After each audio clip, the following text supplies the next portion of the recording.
प्यारे बच्चों, अवतल दर्पण के संबंध में जब हम लोगों ने प्रतिबिंब बनने की चर्चा किया था तो वहाँ पर देखा था कि वस्तु की विभिन्न स्थितियों, जब अवतल दर्पण के सम्मुख वस्तु की विभिन्न प्रकार की स्थितियाँ होती हैं तो उन विभिन्न प्रकार की स्थितियों के लिए अवतल दर्पण में भिन्न भिन्न प्रकार के प्रतिबिंब प्राप्त होते हैं और प्रतिबिंब की स्थिति भी भिन्न भिन्न होती है। This means that the position of the image depend upon the position of the object and also the nature depends upon the position of the object. वस्तु की स्थिति और वस्तु की स्थिति के अनुसार उसके प्रतिबिंब की स्थिति होती है तथा प्रतिबिंब की प्रकृति पाई जाती है। अब यहाँ पर देखिए, जब हम बात करते हैं उत्तल दर्पण की तो उत्तल दर्पण द्वारा प्रतिबिंब किस प्रकार से बनता है। यहां पर देखिए, वस्तु की किसी भी स्थिति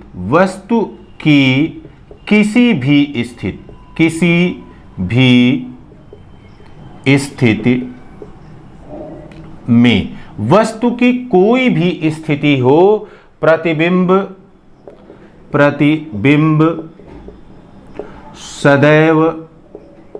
सदैव ध्रुव P व फोकस के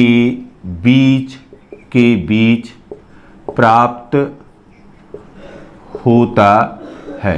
या ऐसा भी हो सकता है कि यह किस पर प्राप्त हो, फोकस F पर प्राप्त हो। तो वस्तु की किसी भी स्थिति के लिए प्रतिबिंब सदैव ध्रुव और फोकस के बीच बनता है या फोकस पर बनता है, वस्तु को चाहे जहां पर भी रखा जाए।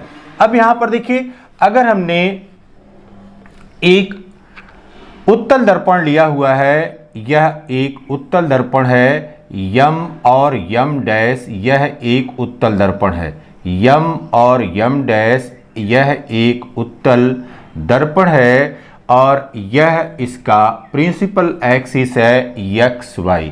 यहाँ पर पॉइंट P है, यहाँ पर पॉइंट C है और यहाँ पर पॉइंट F है। तो सबसे पहले हमने आपको कहा हुआ है कि जब इस प्रकार की स्थिति होती है तो इस प्रकार की स्थिति के लिए सबसे पहले आप दिया गया दर्पण बना लेते हैं, प्रिंसिपल एक्सिस खींच लेते हैं और उस प्रिंसिपल एक्सिस पर ध्रुव, वक्रता केंद्र और फोकस को निर्धारित कर लेते हैं। अब यहां पर देखिए, यदि वस्तु अनंत और ध्रुव के बीच में कहीं पर रखी है, जैसे यहां पर एक वस्तु रखी गई है, यह वस्तु AB है, यह वस्तु AB है, AB कोई वस्तु है और यह अनंत और ध्रुव के बीच में रखी गई है। तो यहां पर देखिए, मुख्य अक्ष के समानांतर चलने वाली प्रकाश की किरणें बिंदु A से वह प्रकाश की किरण जो कि मुख्य अक्ष के समानांतर है, यह इस प्रकार से परावर्तित होगी कि परावर्तित होने के पश्चात यह फोकस से आती हुई प्रतीत होगी।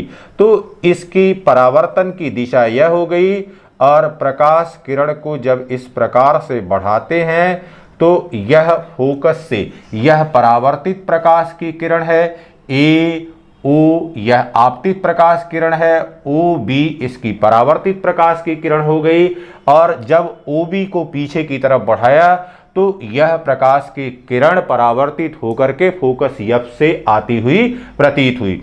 इसी प्रकार से वह प्रकाश की किरण जो कि इसके वक्रता केंद्र की ओर देखिए, वक्रता केंद्र की ओर जाने वाली प्रकाश की किरण, वक्रता केंद्र की ओर जाने वाली प्रकाश की किरण।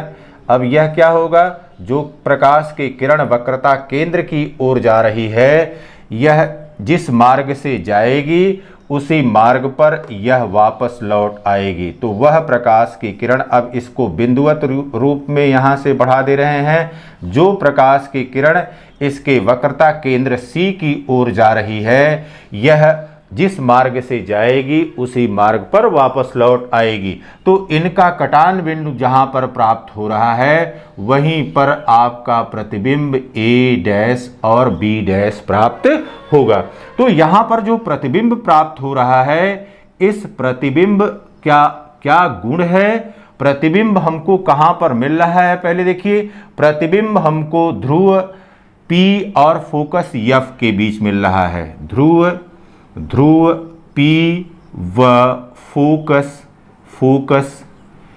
F के बीच मिल रहा है। फिर देखिए बेटा दूसरी प्रॉपर्टी क्या है, प्रतिबिंब सीधा है। प्रतिबिंब जो है सीधा है, और अगर सीधा है तो यह प्रतिबिंब कैसा हो जाएगा, आभासी प्रतिबिंब हो जाएगा या वर्चुअल इमेज हो जाएगी। और तीसरी बात यहां से क्या निकल करके आ रही है, तीसरी बात यहां से निकल के आ रही है कि प्रतिबिंब A dash B dash is less than वस्तु AB।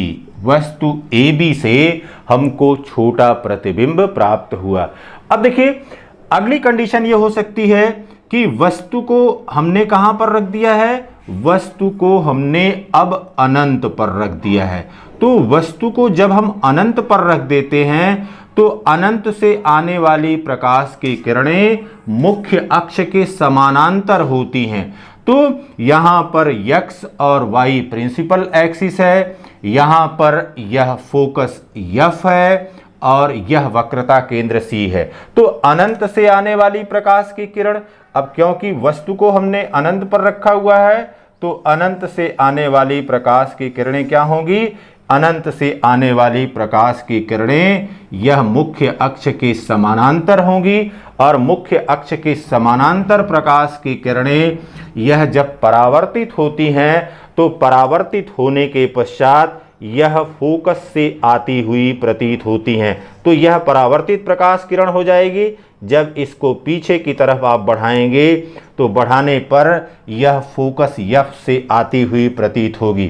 इसी प्रकार से यह प्रकाश की किरण इस दिशा में परावर्तित हो जाएगी, और जब इसको आप पीछे बढ़ा देंगे तो पीछे बढ़ाने पर यह फोकस F से आती हुई प्रतीत होगी।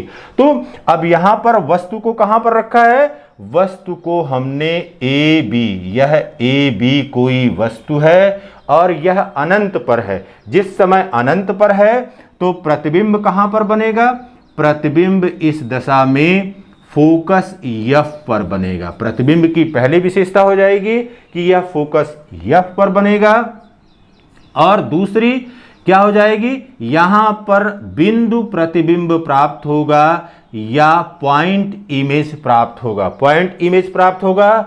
और तीसरा यह सीधा होगा और साथ ही साथ यह आभासी प्रतिबिंब होगा। तो यहां पर उत्तल दर्पण द्वारा यह केवल दो स्थितियां संभव हैं जिनमें हमको प्रतिबिंब प्राप्त होता है, और प्रत्येक दशा में सीधा और आभासी प्रतिबिंब प्राप्त होता है, वस्तु से छोटा प्रतिबिंब प्राप्त होता है। अब हम देखते हैं कि अवतल दर्पण का हम कहां पर उपयोग करते हैं, या अवतल दर्पण के हमारे दैनिक जीवन में क्या क्या उपयोग हैं। सेविंग और मेकअप दर्पण के रूप में इसका उपयोग किया जाता है।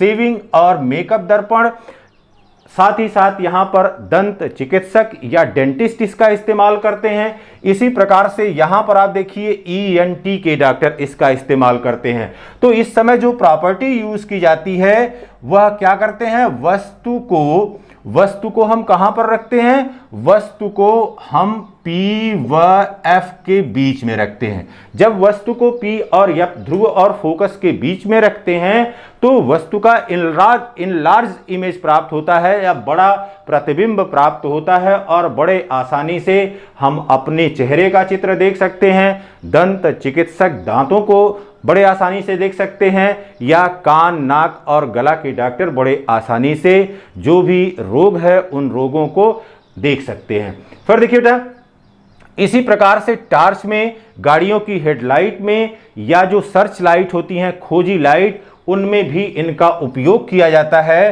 तो अवतल दर्पण का इस समय जब उपयोग किया जाता है तो आपको बताया कि यहां पर जो बल्ब B लगा होता है इसको फोकस एफ पर रखते हैं। फोकस एफ पर जब बल्ब को रख दिया जाता है तो फोकस एफ पर बल्ब को रखने पर बल्ब से निकलने वाली प्रकाश की किरण इस अवतल परावर्तक तल से टकराने के पश्चात मुख्य अक्ष के समानांतर हो जाती है और इस प्रकार से पैरेलल बीम ऑफ लाइट हमको प्राप्त हो जाती है। फिर देखिए बेटा, टीवी के डिश में इसी सिद्धांत का उपयोग किया जाता है। जब टीवी का डिश बनाया जाता है, आप देखेंगे इस प्रकार से डिश प्लेट होती है, तो इस डिश प्लेट में ऊपर की तरफ यहां पर इसमें सिग्नल एडाप्टर लगा रहता है और यह इसके फोकस पर होता है। तो अब जो भी सिग्नल इस पर गिरते हैं, यह समस्त सिग्नल इसी एडाप्टर के पास आ जाते हैं और बड़े आसानी से हम टीवी को या टीवी में आ रहे कार्यक्रमों को बड़े आसानी से देख पाते हैं। इसी प्रकार से जो बड़े आकार के अवतल दर्पण होते हैं, उनका सौर ऊर्जा के क्षेत्र में हम उपयोग करते हैं। सूर्य से आने वाली प्रकाश किरणों को एक बिंदु पर केंद्रित करने का कार्य करते हैं, क्योंकि सूर्य हमारा बहुत दूर है, वह अनंत पर स्थित वस्तु है और उस अनंत पर स्थित वस्तु से आने वाली प्रकाश किरणों को एक स्थान पर केंद्रित करके सूर्य की प्रकाश ऊर्जा का उपयोग हम भोजन बनाने में या अन्य कार्यों में, ट्यूबवेल चलाने में, पंपिंग सेट चलाने में, इन सब कार्यों में उपयोग करते हैं। फिर बात आती है कि उत्तल दर्पण का क्या उपयोग होता है। उत्तल दर्पण का सबसे ज्यादा उपयोग किया जाता है जितने भी वाहन होते हैं, 2 पहिया वाहन हो, 4 पहिया वाहन हो या उससे ज्यादा पहिया के वाहन हो, उनमें यह बैक मिरर के रूप में या बैक साइड मिरर के रूप में पश्च दृश्य क्षेत्र को देखने के लिए इस प्रकार के दर्पण का उपयोग किया जाता है। इससे होता क्या है, जब इस प्रकार के दर्पण का उपयोग किया जाता है, समतल दर्पण का फील्ड ऑफ व्यू कम होता है, लेकिन जैसे ही हमने कहा कि यहां पर उत्तल दर्पण का उपयोग कर दिया जाएगा, इस प्रकार का एक उत्तल दर्पण है, तो इस उत्तल दर्पण का यह फील्ड ऑफ व्यू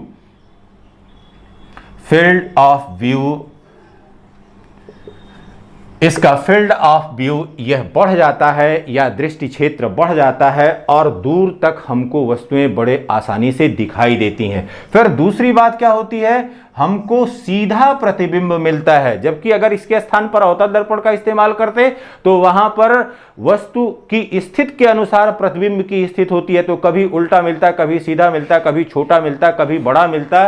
तो जितनी बड़ी वस्तु है उतना ही बड़ा प्रतिबिंब न मिलकर के प्रतिबिंब छोटा मिलता है लेकिन सीधा मिलता है। फिर देखिए बेटा, इसके पहले जबकि सीसीटीवी कैमरे नहीं हुआ करते थे तो दुकानों में सुरक्षा दर्पण के रूप में इसका उपयोग किया जाता था।